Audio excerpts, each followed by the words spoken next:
I Googled economic system prior to this gathering being advertised for another purpose. I found there were 54, and I'm sure there are many more, 54 systems of economic systems.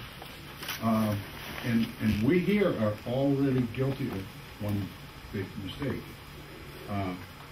We refer to the other 53, aside from capitalism, as alternative economies. We got to stop that form of thinking, that language. These 54 systems.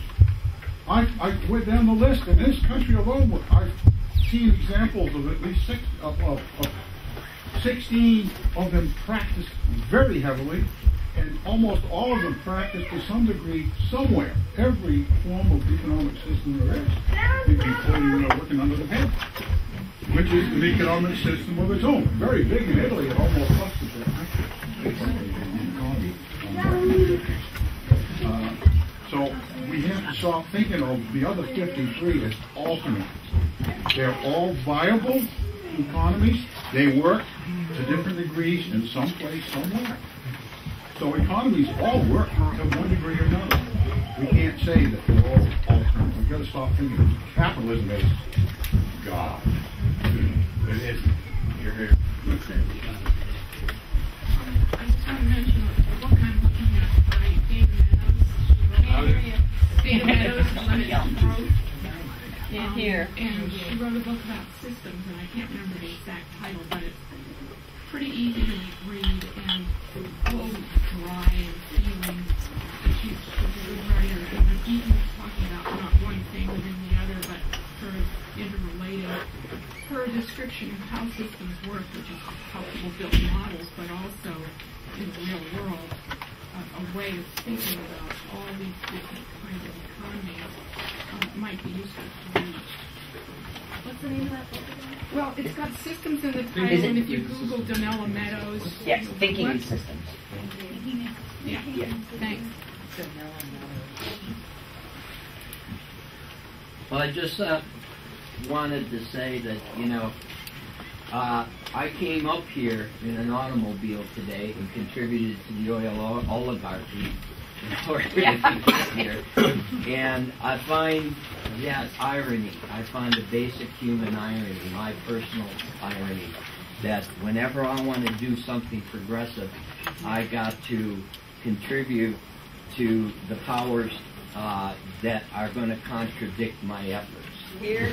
And I know, I would imagine if I asked if everybody has a college degree, there would be a lot of hands up in here. I work mostly with labor unions, with military veterans, with the poor. I'm also pretty handy in my own little community in Alfred, being on the road committee and things like that. And work with community-supported agriculture. And, at the same time I acknowledge, the complicity, my personal complicity with the powers that oppress us all, At the same time, I'm saying, I'm trying in my own little ways to get out from under it.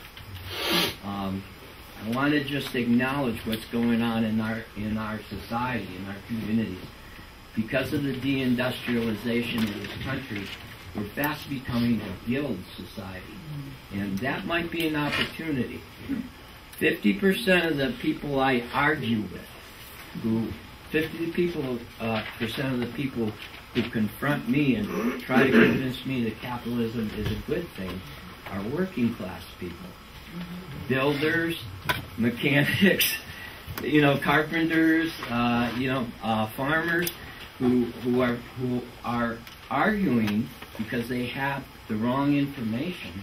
Perhaps I think they do, but they feel that my socialistic values is trying to shunt them into an over-centralized institution that's going to oppress them, that's going to prevent them from making a living. And that's my dilemma. The very people that I would like to assist, the very people that I came up from. I'm from an Irish-Italian working class. My dad was a steel worker.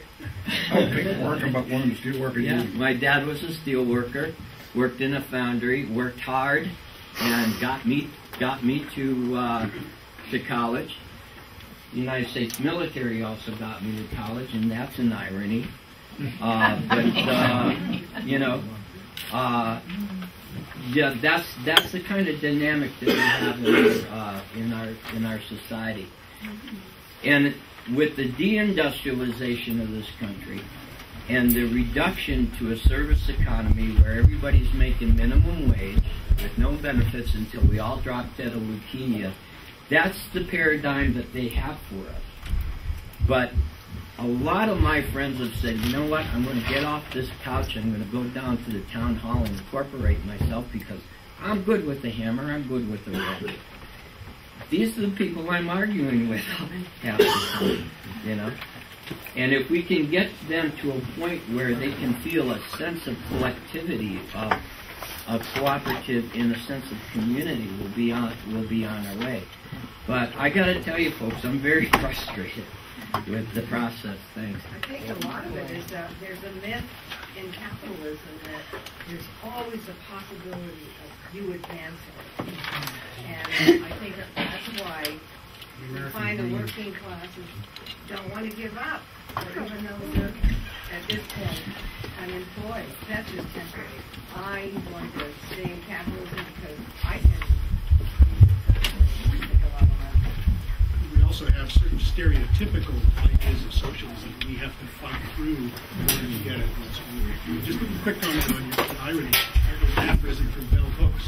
To dismantle the master's house, they have to use the master's tools. Let me write that down. Are we at the end of our time, Larry? Okay.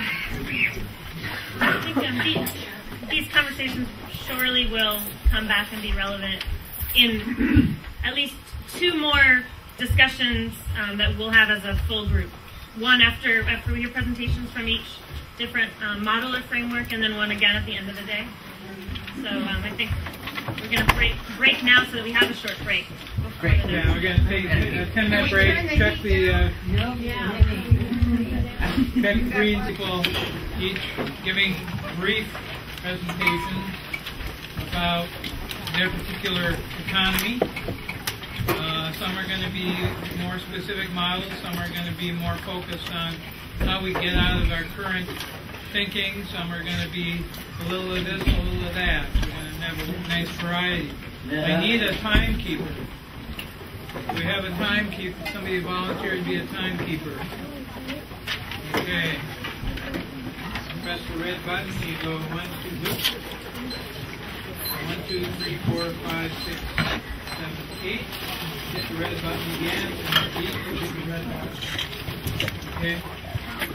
So we're going to try and have people do about 8 minutes each.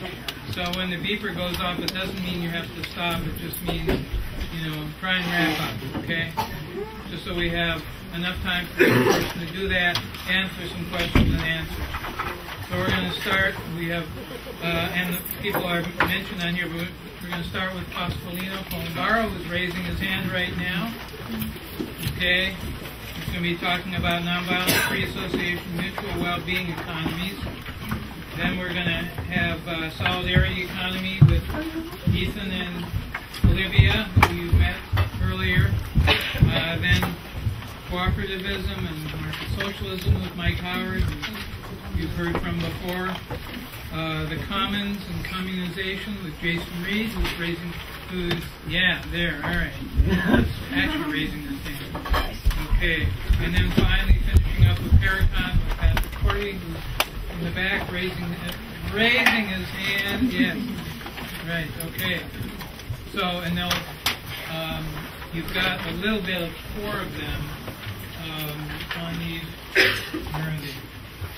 Little concept sheets here, talking a little about them as well.